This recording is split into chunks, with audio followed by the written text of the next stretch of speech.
우리는 종종 사람들이 주님의 인도하심을 받는 것에 관해 말하는 것을 듣습니다.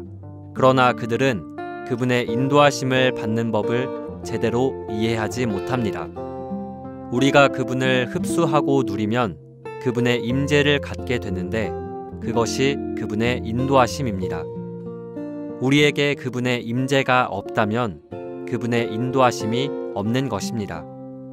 그분의 인도하심이 그분의 임재입니다. 우리는 우리의 영을 훈련해야 합니다.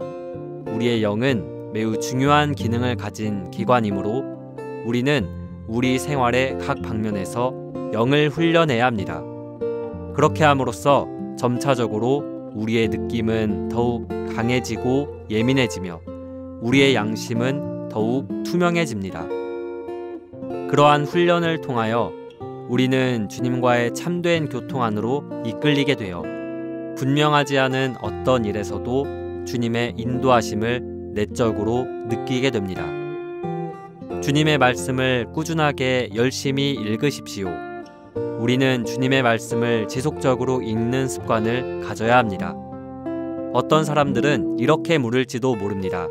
만일 제가 두 번째 절을 읽기 시작할 때 첫 번째 절을 잊어버린다면 어떻게 해야 할까요? 사실은 괜찮습니다. 가장 중요한 것은 우리가 단순히 주님의 말씀 안으로 뛰어드는 것입니다.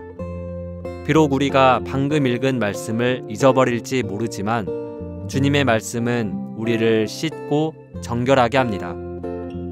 우리가 매일 주님의 말씀을 받기 위해 나아갈 때 하나님의 살아있는 말씀은 우리 생각의 모든 더러움을 정결하게 합니다.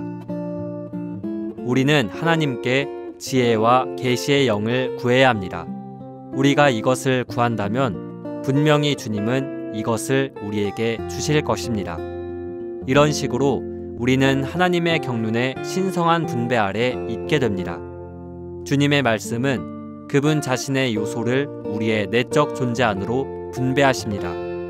그분의 말씀은 자연스럽게 우리의 일상생활에서 그분의 인도하심을 이끌어 올 것입니다.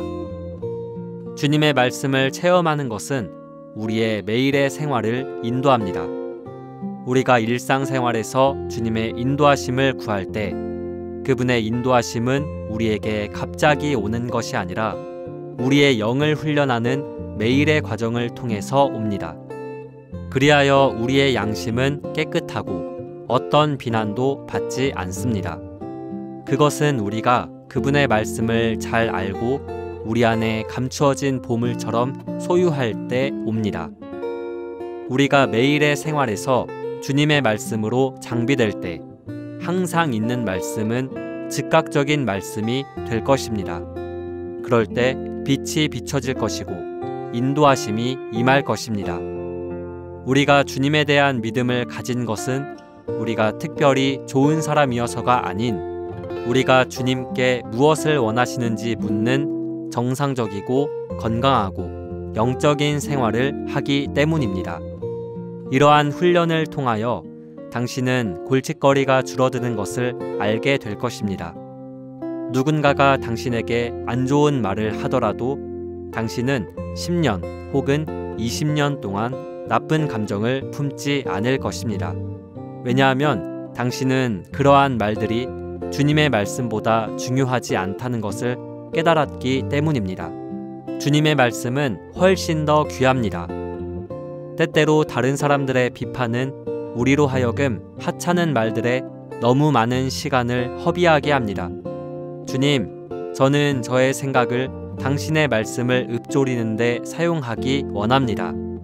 그러한 훈련을 통해 우리의 믿음은 날로 증가할 것입니다.